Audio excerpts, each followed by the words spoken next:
The Chairman for the National Endowment for the Humanities, William R. Ferris.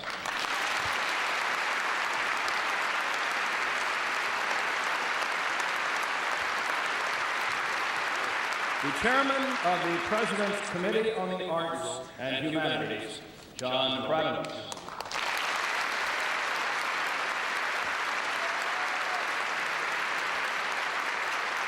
And the Chairperson of the National Museum Services Board, Kinshasa Conway.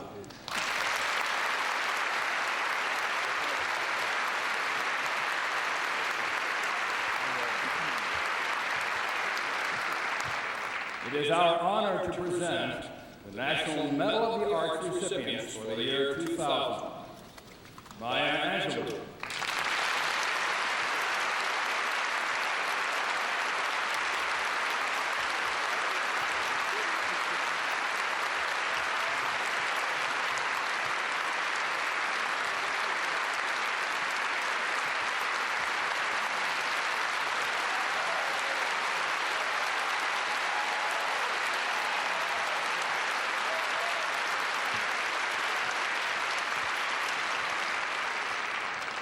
Eddie Arnold.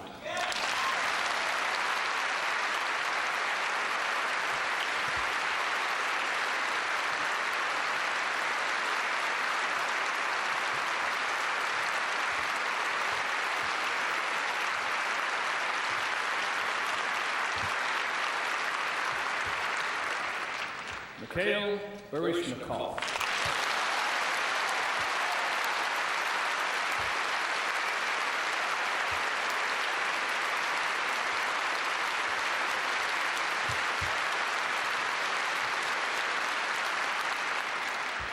Benny Carter.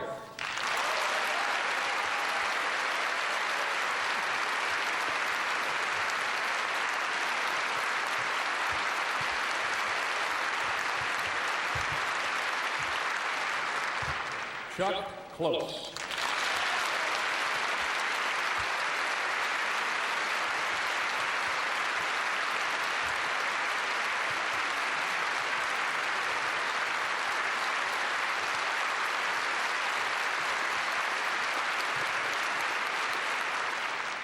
Horton Foote.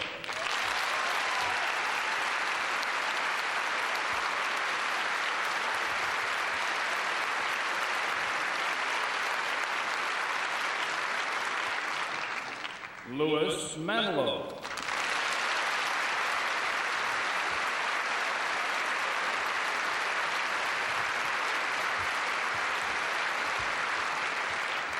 National Public Radio.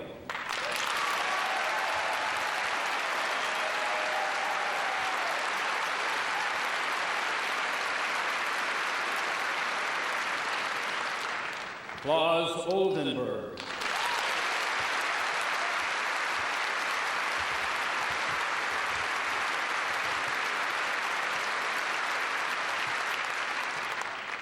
Isak Perlman.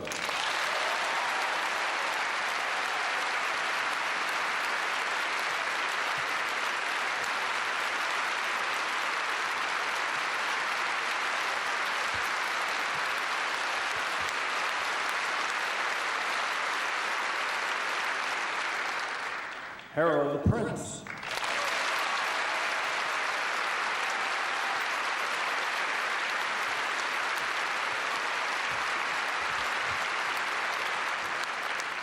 Barbara Streisand.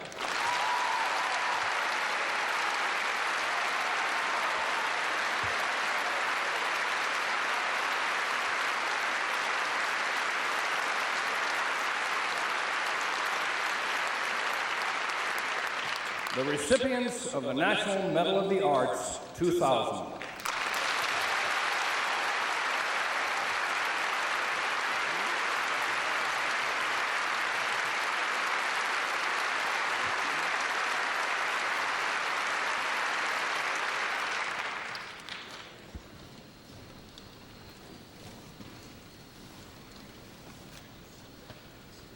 And now it is our honor to present the National Humanities Medal recipients for the year 2000. Robert N. Vela.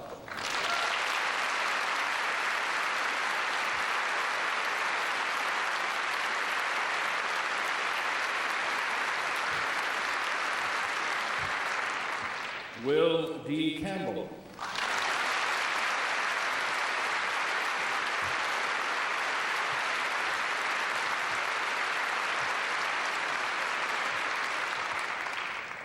Judy Crichton.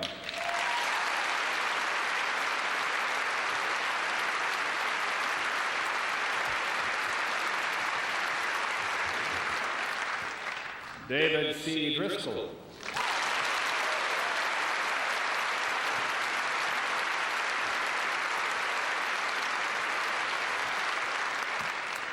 Ernest J. Gaines.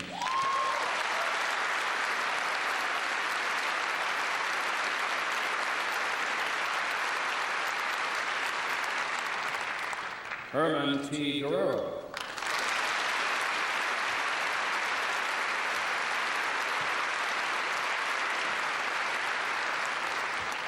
Quincy Jones.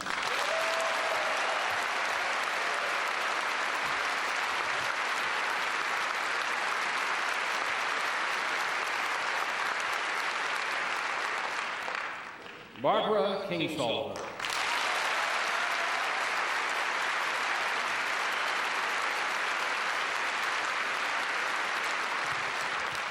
Edmond S. Morgan.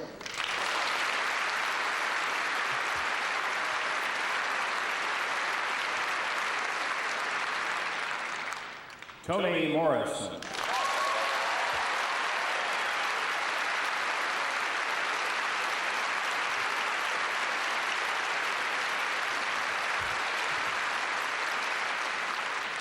Earl Shores.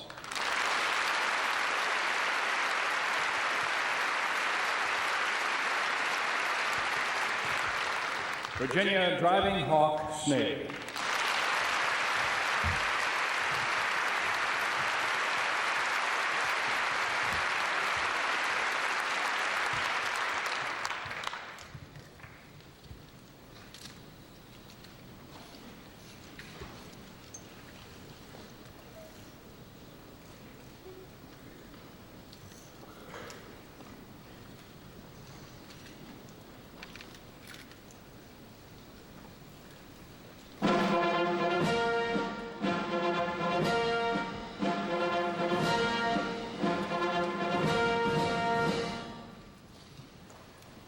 Ladies and gentlemen, the President of the United States and Mrs. Clinton.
Helping us celebrate the arts and humanities in our national life. Once again, please welcome the United House of Prayer Brass Band, followed by the Chicago Children's Choir.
I want to thank the Chicago Children's Choir and the United House of Prayer Brass Band. I think they certainly captured the feeling with "Oh Happy Day" and "Great Day," because that's an apt way of describing us today as we gather to pay tribute to some of the leaders in the arts and humanities in our nation. I'm delighted that we have such a distinguished audience for this event, and I think that it demonstrates clearly that despite the cold weather, the feelings about the arts and humanities as we begin this 21st century are warm and strong, and we intend to work hard together to make sure that the arts and humanities are given their rightful place in our national life. And all of you here today demonstrate that.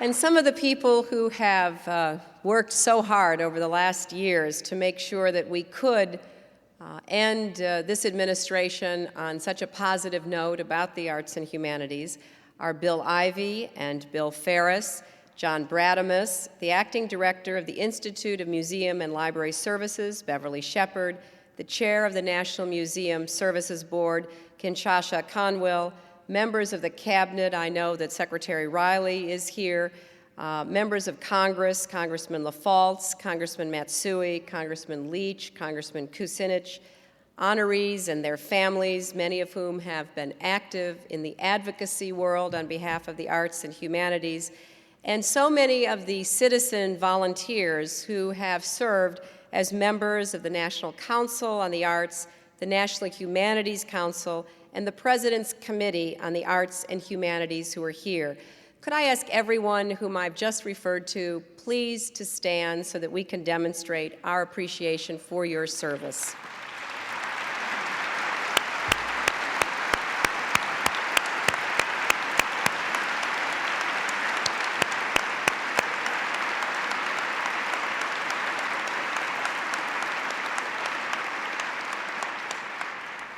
Earlier, the President and I had the chance to meet and congratulate the recipients of the National Museum Service Awards, the winners of the Presidential Awards for Design Excellence, and the representatives of a new youth-giving project that the President announced a few weeks ago.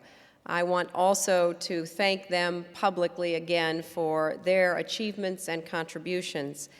Now, as you might imagine, it's a little nostalgic around our house at the moment, as we are experiencing the last time that we'll do this event or that, and there isn't any occasion that we look forward to more eagerly and with greater anticipation than this one. As many of you know, usually this ceremony is held in October, but both of us were otherwise occupied in October, and so we had to postpone it until this December.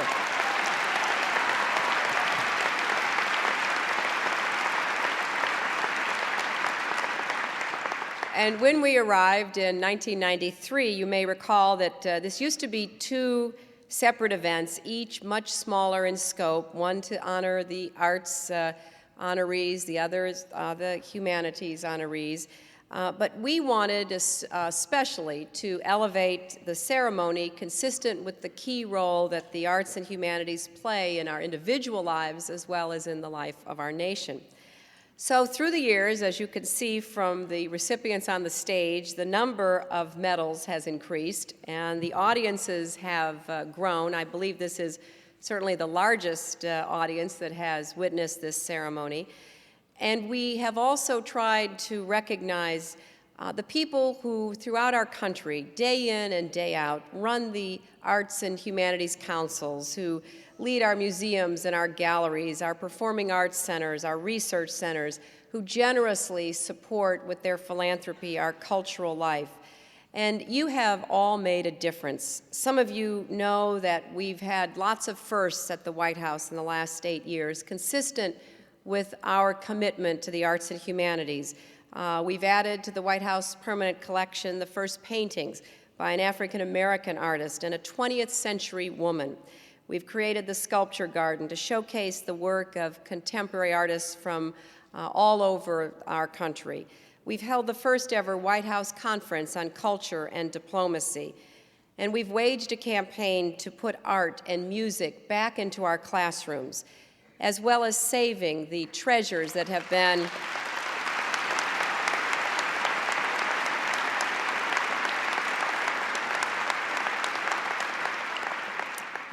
highlighted with the Save America's Treasures campaign that we launched to recognize the millennium.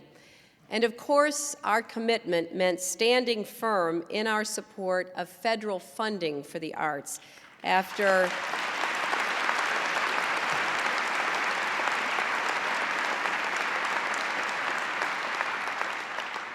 years of floor fights and anxious conference calls and relentless lobbying by so many of you and veto threats by the president, I hope we have finally turned the corner.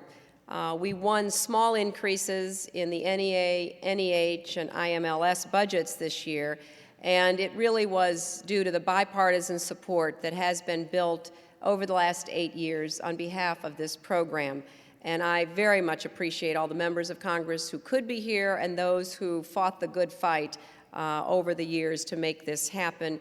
And certainly it would never have happened without having a president who stood firm in the face of all kinds of attacks on the arts and humanities.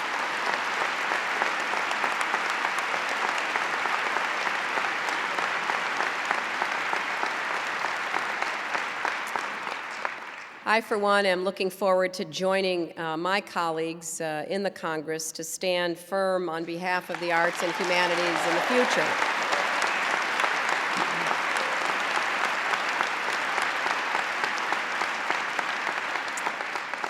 Now, earlier today, representatives from the American Association of Museums gave the White House curator, Betty Monkman, and me a new certificate accrediting the White House as a museum. This is a great honor because we've worked very hard to merit this accreditation to celebrate the House's 200th anniversary and all of the people who have lovingly cared for it over the years. I want to invite all of you, and I mean all of you, back to the White House after the ceremony to have a tour and see the Christmas decorations and be part of a continuing celebration of that venerable and wonderful house, as well as what we are honoring today. Now, no one has worked harder or done so more as a labor of love on behalf of the arts and humanities than our next speaker.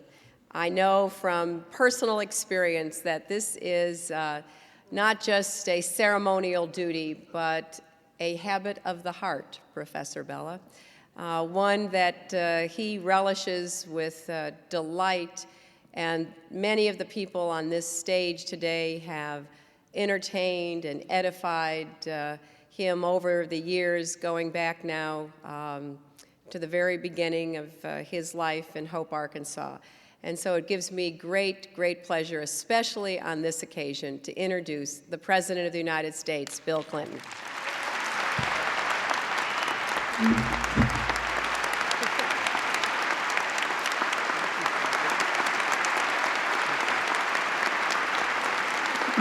Thank you very much.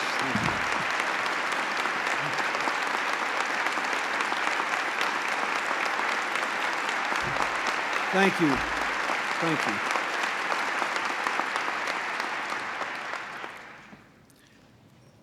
Thank you very much, Senator. I'm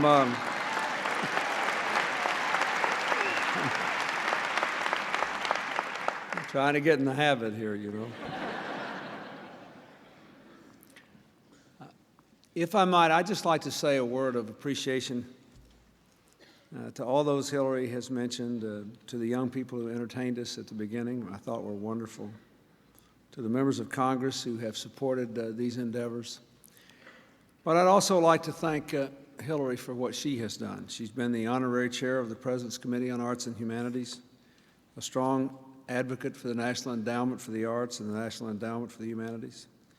the driving force behind our millennial evenings and our campaign to save America's treasures, which is the largest single historic preservation movement in the history of the United States. So I thank her for what she has done as well.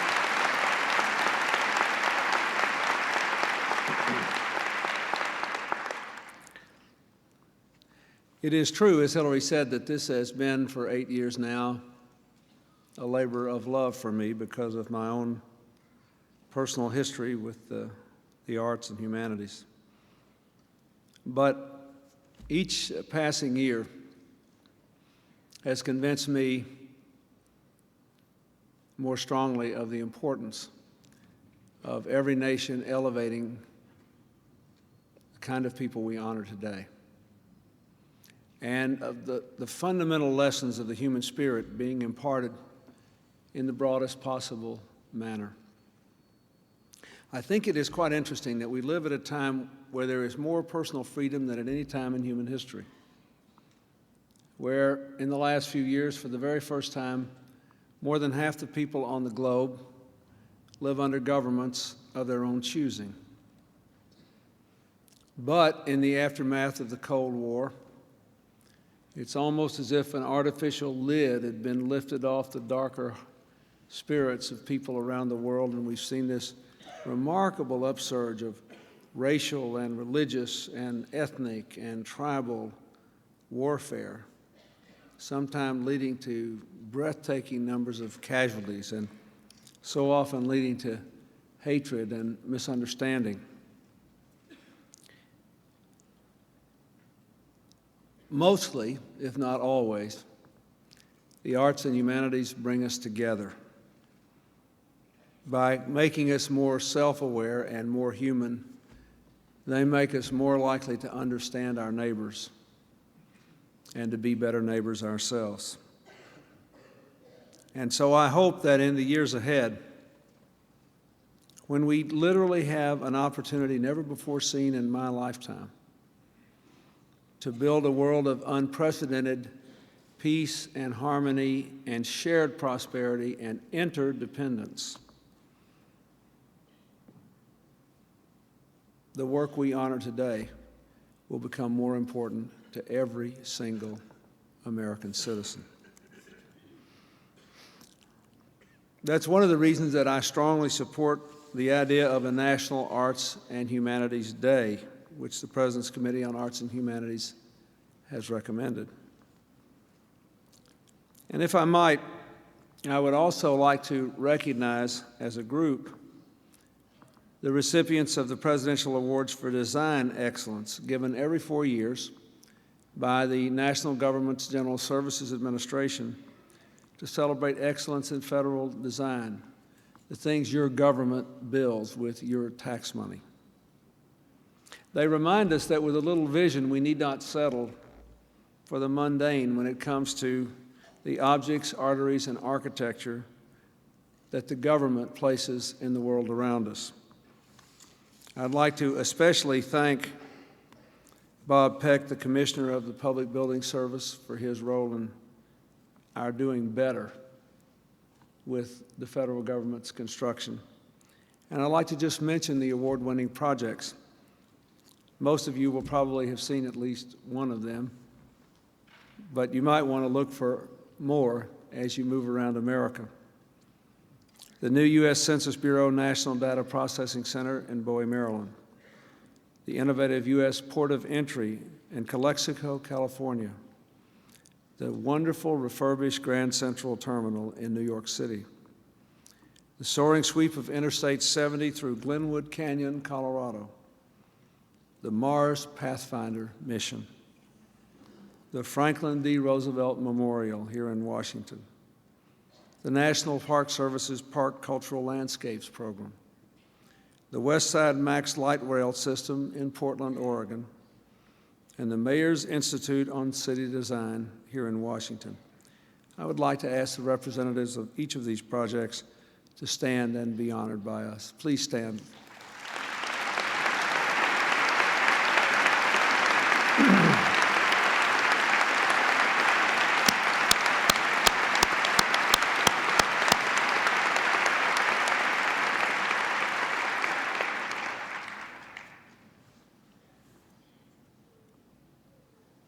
Now the honorees for the National Medal of Arts.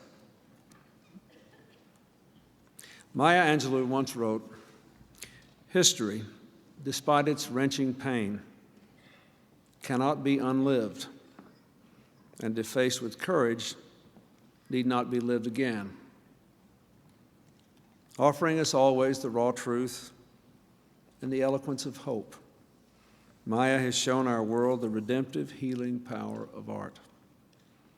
Author, actor, poet, professor, and incidentally, San Francisco's first female streetcar conductor. She has literally and figuratively navigated life's ups and downs. She has had a great impression on my life, and as all of you know, wrote a magnificent inaugural poem for our first inauguration in January of 1993 called "On the Pulse of Morning." I reread it again this morning, and it still thrilled me. America owes Maya Angelou a great debt for keeping us looking toward the morning.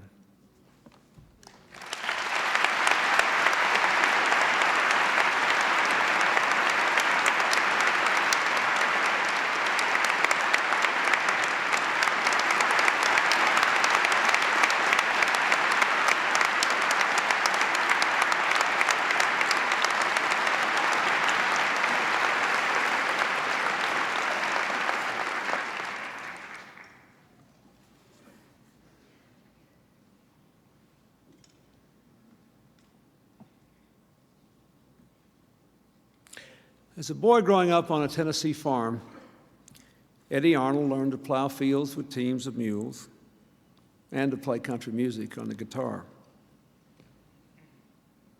Fortunately for us, when it came time to pick a career, he made the same decision that a lot of us young Southerners made. He did not want to work that hard with the mules. He chose the guitar, and country music has never been the same. In his career, he's made records that broke all records. His Bouquet of Roses stayed on the charts longer than any country song in history, even down to today. And he's had more hits than any other country artist. He brought music into millions of homes across America. I told him this morning when I met him, I could still remember when I was a very young boy listening to him sing on the radio before my family even had a television. He has earned the title, the Ambassador of Country Music, and we are honored to honor him today, Mr. Eddie Arnold.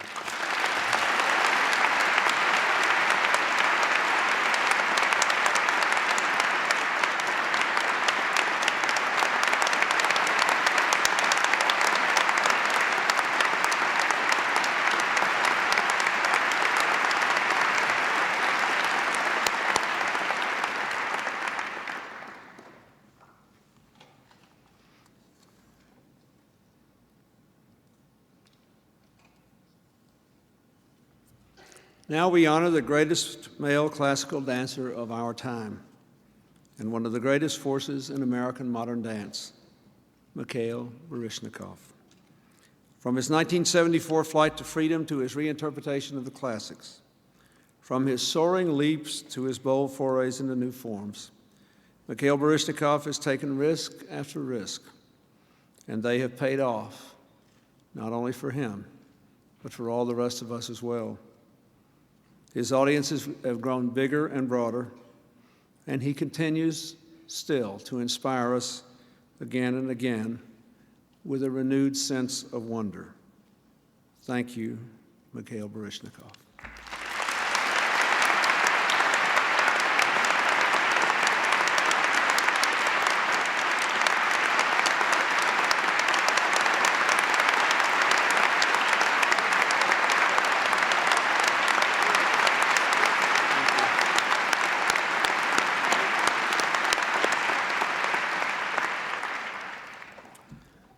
Since I never had in my whole life more than about a 6-inch vertical jump, it was a great thrill for me to give that award. And because of my musical life, it is a great thrill for me now to honor Benny Carter, a force in the jazz world for over 75 years now. He liked to say, "My good old days are here and now." This attitude, his enduring focus on the future and the present, and his enduring extraordinary talent help to explain how he has marvelously, miraculously continued to compose, arrange, teach, and perform music that speaks to the human soul. From the day he picked up his first alto sax, the jazz world has never been the same. Benny Carter, your entire life has been a great riff to the human spirit. We honor you today, still young, at 93.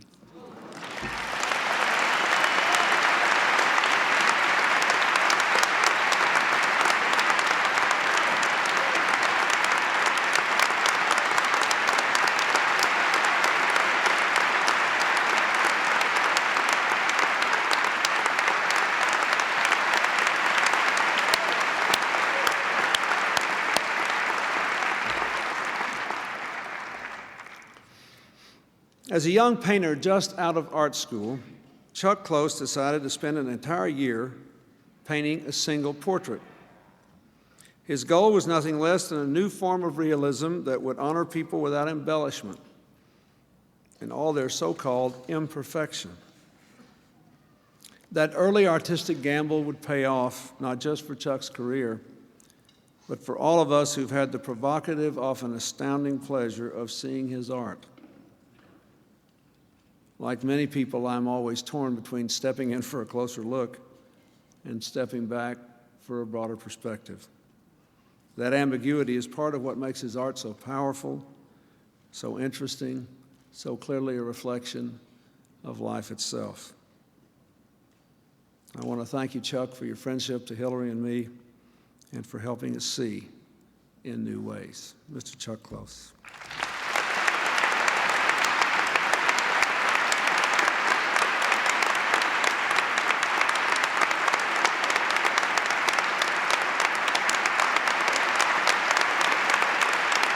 Great writer Horton Foote got his education at Horton, but not at the business school. He grew up in the small town of Horton, Texas. His work is rooted in the tales, the troubles, the heartbreak, and the hopes of all he heard and saw there. As a young man, he left Horton to become an actor and soon discovered the easiest way to get good parts. Write the plays yourself. And he hasn't stopped since. Among other things, he did a magnificent job of adapting Harper Lee's classic To Kill a Mockingbird for the silver screen and writing his wonderful A Trip to Bountiful, and so many other tales of family, community, and the triumph of the human spirit. Along the way, he's won Academy Awards, the Pulitzer Prize, and countless other honors.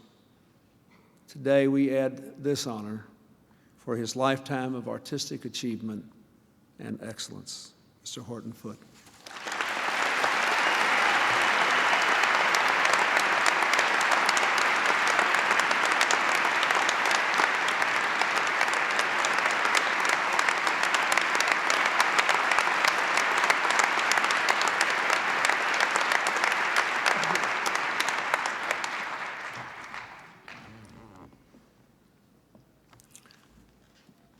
In Chicago, there's a booming art and theater scene that rests to a remarkable extent on the shoulders of one man, Lou Manilow. A founder and past president of the city's renowned Museum of Contemporary Art, Lou has personally donated some of the finest pieces of contemporary art ever shown at the Art Institute of Chicago. For 20 years, he has pursued his vision of reestablishing a vibrant theater district in Chicago's North Loop. That vision, too, is now becoming a reality. President Roosevelt once said, "The conditions for art and democracy are one." Louis Manilow, philanthropist, collector, patron, has spent his entire life creating those conditions and sparking Chicago's theater renaissance. I can also tell you he is a remarkable person and a good friend. Mr. Lou Manilow, thank you very much.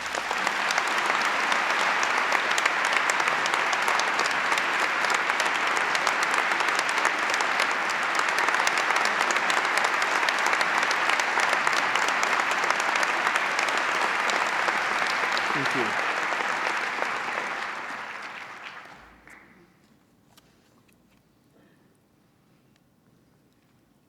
For 30 years, National Public Radio's Cultural Programming Division has turned a small slice of the nation's airwaves into a stage big enough to hold the world.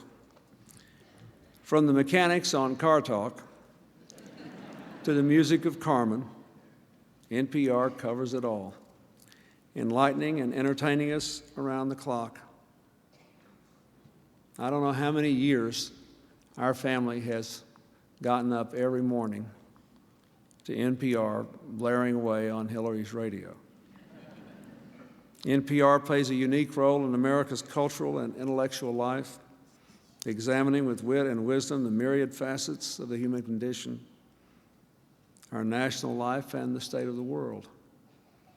We are a better, more humane nation for the efforts of NPR. NPR President Kevin Kloss will accept this medal on behalf of his colleagues, and we thank them all.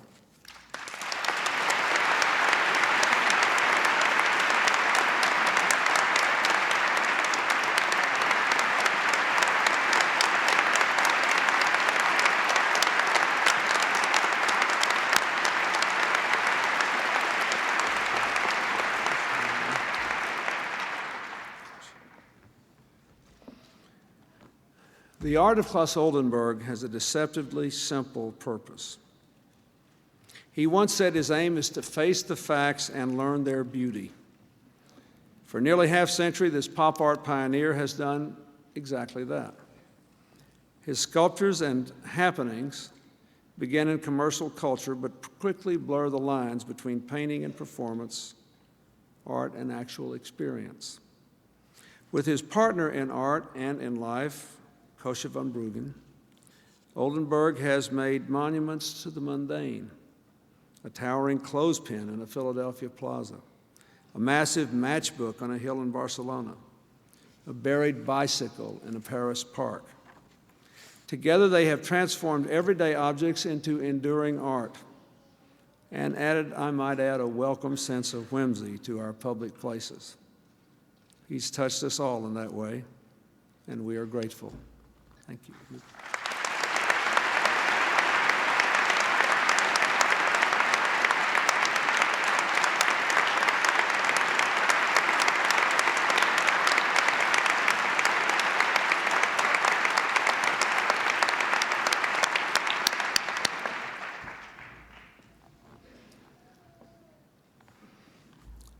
When Itzhak Perlman plays his violin,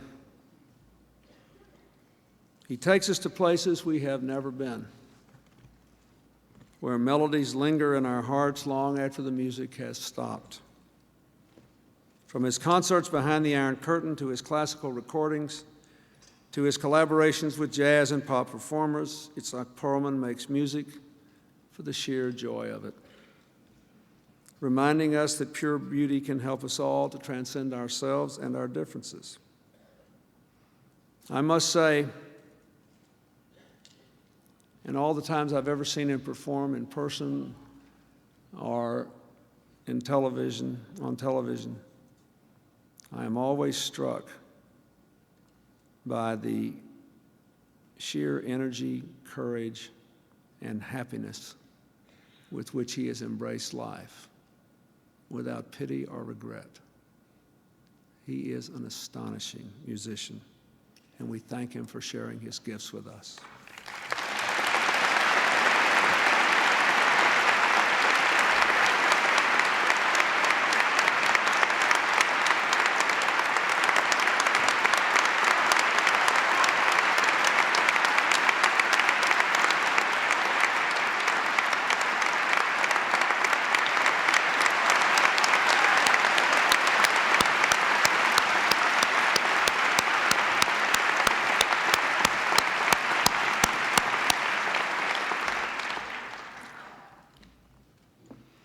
As a boy in New York City, Harold Prince went to Broadway shows with his family every weekend. It wasn't long before the plays his family came to see were his. By the age of 30, he had already produced 4 hit shows. Over a lifetime, he brought to the stage musical plays and operas that have earned him a record 20 Tony Awards. From West Side Story to Fiddler on the Roof to Phantom of the Opera, Hal Prince's work has made America and the world sing.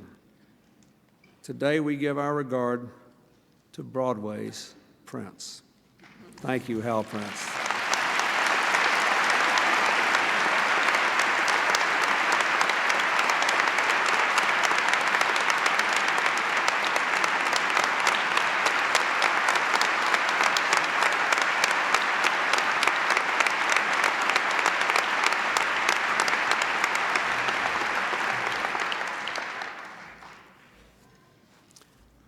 Few performing artists are instantly recognized by only their first name. But when you mention Barbara, the whole world knows her voice, her face, her capacity to touch the deepest chords of our being. From the moment she won her first vocal competition at a Manhattan club, when she was still a teenager, Barbra Streisand has been without peer.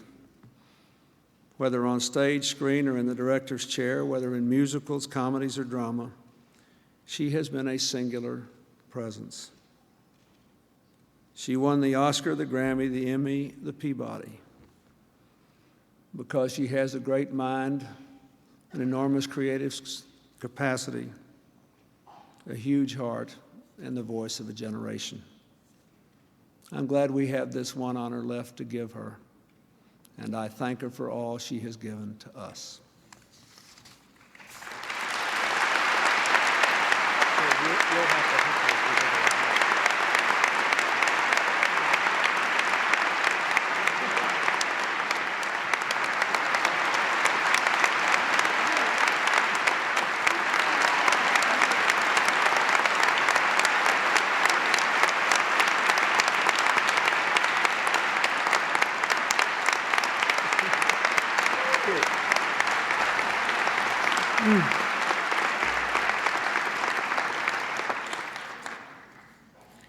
And now the winners of the National Humanities Medal.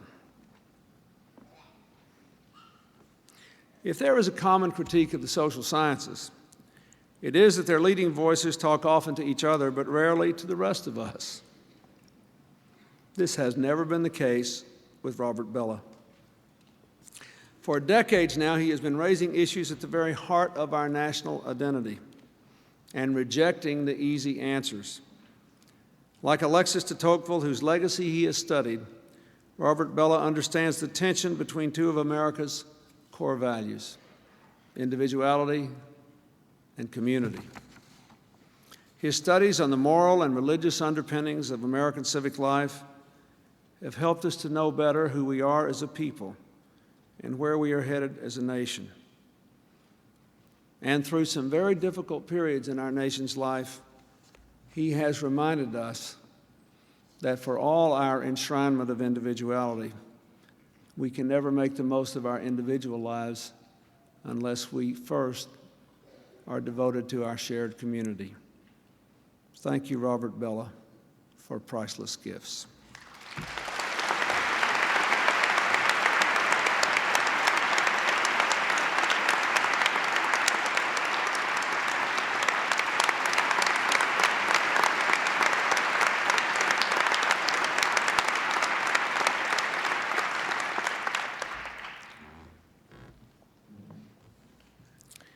Scripture tells us to be doers of the word, not hearers only. William Davis Campbell is a doer. He has devoted his life as a preacher and writer to breaking down racial barriers. A member of the National Council of Churches, he was the only white minister asked by Dr. Martin Luther King to attend the first Southern Christian Leadership Conference. From bailing demonstrators out of a Selma jail to escorting 9 black students to Little Rock Central High School, he was an unsung hero of the civil rights struggle. He has also authored 16 books, including his remarkable memoir, Brother to a Dragonfly. Will Campbell said to me today when I met him, he said, "You know, I'm just another yellow dog from Mississippi." And I said, "Well, there's not many of us left down there anymore."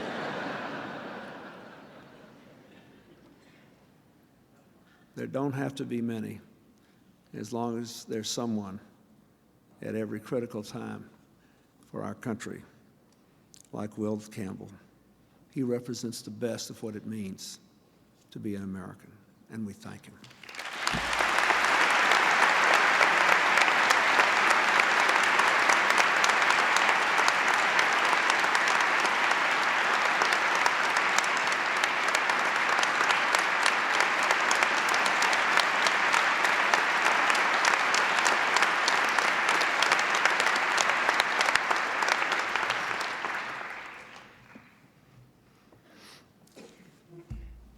Producing great television documentaries is a passion Judy Crichton comes by honestly. As a girl in the 1950s, her father, a pioneer network producer, taught her to believe in the power of television to communicate the grandeur and tragedy of history and to illuminate the great issues of the day. In her own career as journalist, writer, and producer, she has stayed true to that belief, traveling from war-torn African jungles to dusty historical archives. She's produced documentaries that not only have won prestigious awards, but very large audiences. And in creating and producing the PBS series, The American Experience, she set a new standard for what television documentaries can be. With talent, passion, and purpose, Judy Crichton has elevated the medium she loves and lifted all those who watch it. We honor her today. Thank you.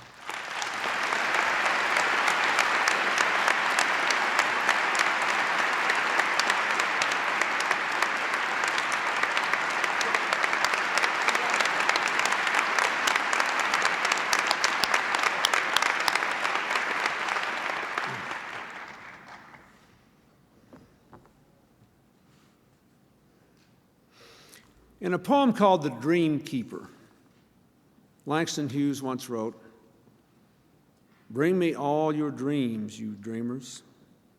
Bring me all your heart melodies, that I might wrap them in a blue cloud cloth, away from the too rough fingers of the world." David Driscoll is a modern-day dream keeper.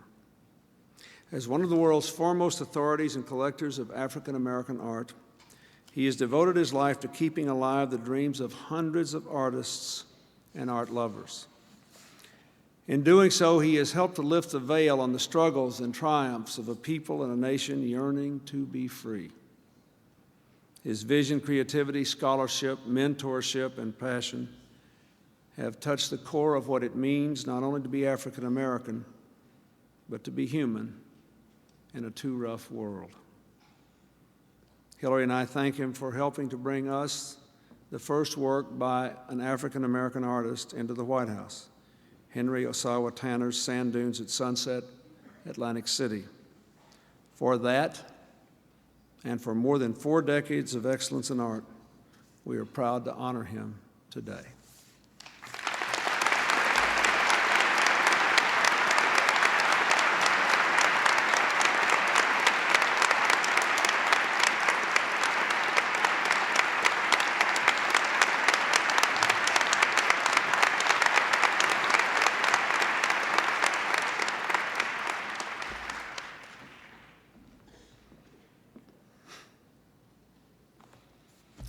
Ernest Gaines was born on a sugarcane plantation near New Roads, Louisiana, a town where, as he once put it, there were places you couldn't go, things you couldn't say, questions you couldn't ask. At least that was the case until he took up writing. It wasn't until the age of 15 that he first stumbled on the public library and discovered Hemingway, Steinbeck, and Faulkner. After that, he was never caught without a book in his hand or a writing pad in his bag. His best-selling book, The Autobiography of Miss Jane Pittman, made him an icon in black literature. His last work, the remarkable A Lesson Before Dying, won him a National Book Critics Circles Award. His body of work has taught us all that the human spirit cannot be contained within the boundaries of race or class. Mr. Ernest Gaines.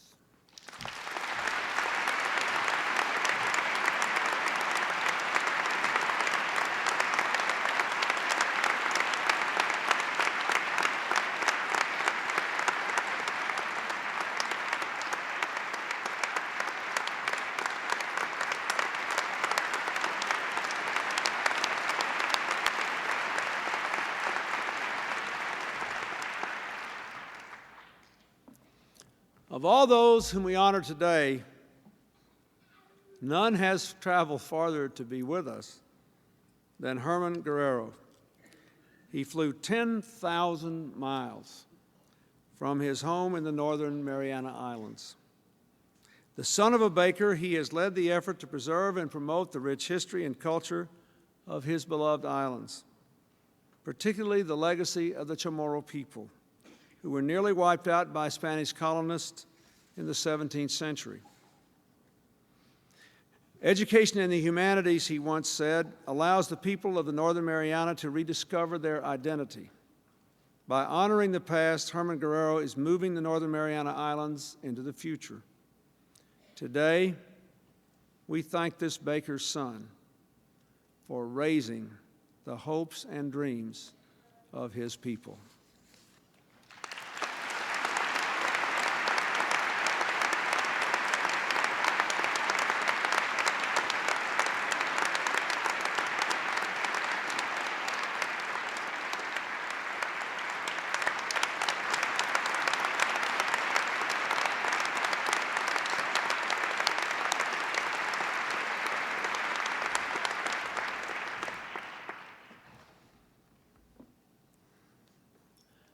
America has been blessed with many outstanding musicians, composers, writers, producers, arrangers, conductors, actors, mentors, and humanitarians.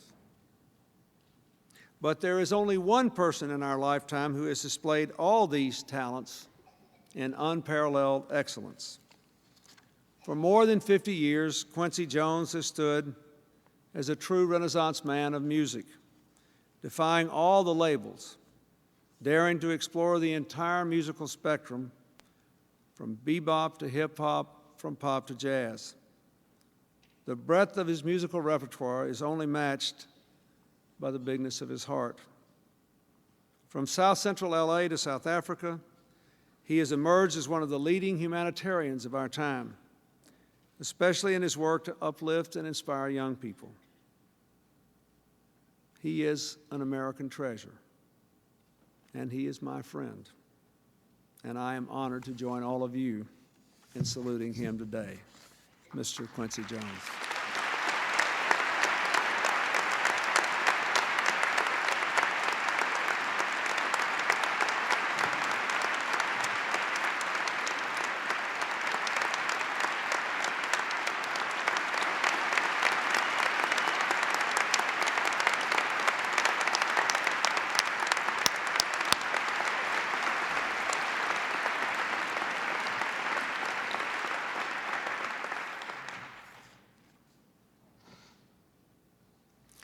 Barbara Kingsolver writes with beauty and wisdom about the ethnic and cultural divides that challenge humanity.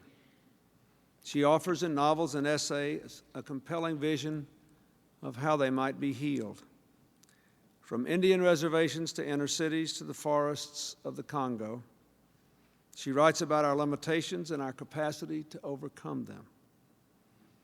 Above all, she reminds us of the value of hope, telling us not to admire it from a distance, but to live right in it, under its roof.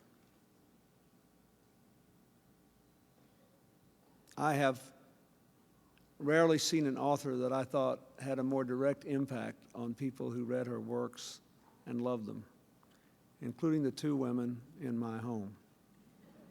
So, Barbara Kingsolver, we thank you for challenging our hearts and keeping us going.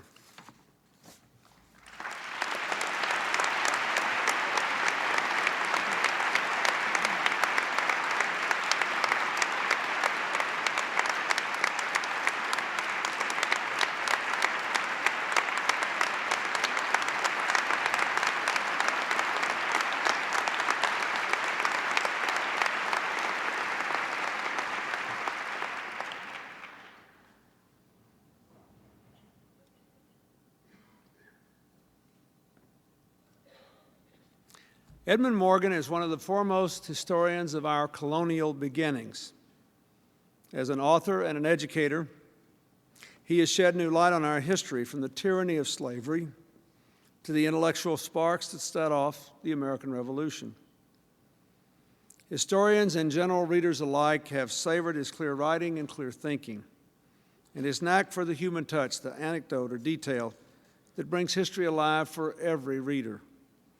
For more than 50 years now, he has brought America's own history alive for millions of us, and millions of us are grateful. Mr. Edmond Morgan.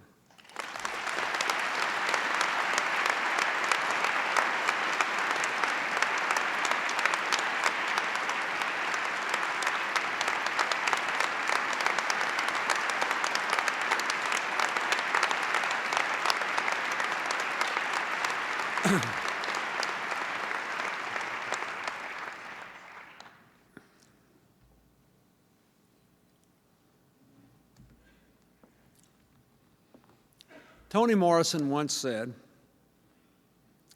"The best art is political, and you ought to be able to make it unquestionably political and irrevocably beautiful at the same time." For more than 30 years, she has been following her own advice. And in so doing, she has blessed us with some of the most powerful, unflinching, and beautiful stories imaginable, while winning a Nobel Prize, a Pulitzer, and a beloved following of readers. Hillary and I are fortunate to be among her readers and her friends. But Toni Morrison has not only earned an honored place on Americans' bookshelves, she has entered America's heart. She is in so many ways remarkable. I don't know how many times I've heard her say something or seen something she's written and thought, gosh, I wish I'd thought of that. I'm glad we thought to honor her today. Ms. Toni Morrison.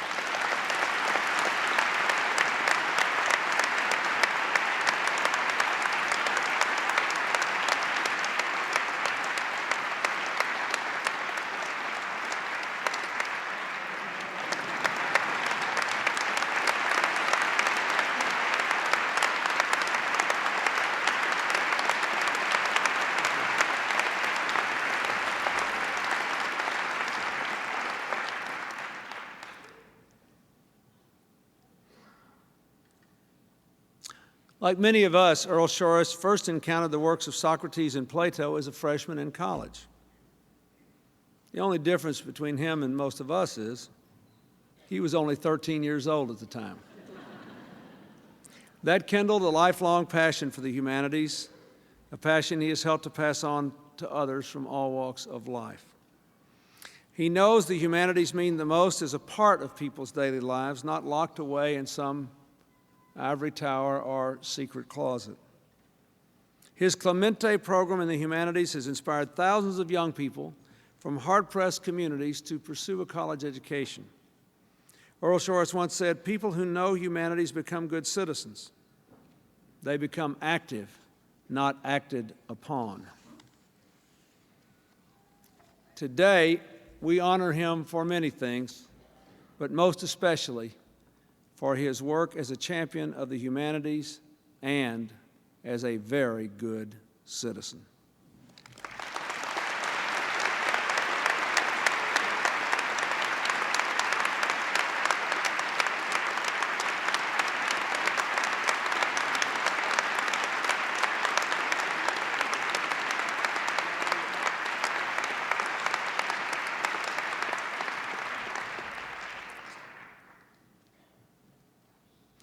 When Virginia Driving Hawks Navy was a young girl, she came across an old 20-volume encyclopedia called the Book of Knowledge. She read every one of those tomes, cover to cover, twice. In the years since, her love of words and a deep pride in her Native American heritage have propelled her to write more than 20 books of her own, including several about her Lakota Sioux people. A gifted teacher and storyteller, she has devoted the past 3 decades to educating children and others about Native American culture, to breaking down stereotypes and replacing them with knowledge and understanding. Her stories have helped us to better define the American experience, to understand the Native Americans who were here before the rest of us had the good fortune to have our ancestors arrive. We thank her for sharing her timeless wisdom.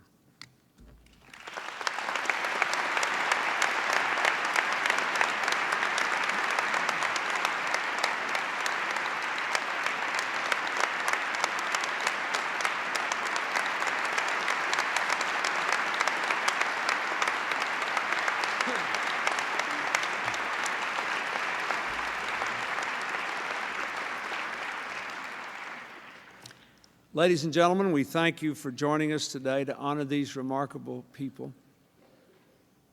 And I want to thank them again for their remarkable work. For 8 years now, Hillary and I have had the honor of presiding over this ceremony. I don't think we've ever had a more stellar group of honorees.